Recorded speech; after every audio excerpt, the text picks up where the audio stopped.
আমাৰ কাৰ্যসূচী মানে ইয়াতে আমাৰ সেইদিনা 6 আৰু 7 ফেব্ৰুৱাৰীত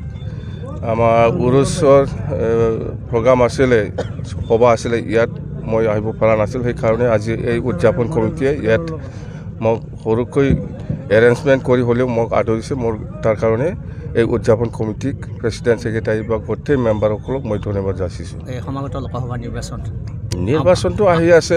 দৰং ওদালগুৰিত আমি খেলিম কোকৰাঝাৰত আমি খেলিম দুটা লোকসভাত আমি খেলিম আৰু দুটা লোকসভাৰ যিটো পজিশ্যন কোকৰাঝাৰতো আমাৰ 1 নম্বৰ আছে দৰং ওদালগুৰিতো আমাৰ পজিশ্যন 1 নম্বৰত আছে। ইউপিপিএলে কৈ আছে যে বিপিএফৰ বৰ্তমান ধাৰাসাৰী হৈছে তেওঁলোকৰ কোনো স্থিতি নাই কোনোবা ইউপিপিএল লিডাৰে কিবা ক'লে মই প্ৰশ্নৰ উত্তৰ দিব লাগে সেইটো নহয় মই কাৰো এইটো কোনোবা কোৱাৰ কথা এইটো মই কোৱা নাই নহয় আপোনালোকে কৈছে বোধহয় নিশ্চয় এনেকুৱা আমাক ফাঁচাবৰ কাৰণে না কংগ্ৰেছৰ লগত আপোনালোক থাকিব নেকি কংগ্ৰেছৰ মিত্ৰজোঁটৰ লগত থাকিব নেকি কাৰো লগত নাই আমি ইণ্ডিপেণ্ডেণ্ট নিজাববীয়াকৈ আমি নিৰ্বাচন খেলিব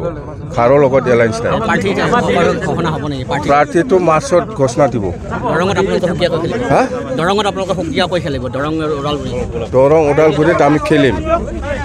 জিকাটো কেনেকুৱা একদম 100% আমি জিকিব ঠিক আছে।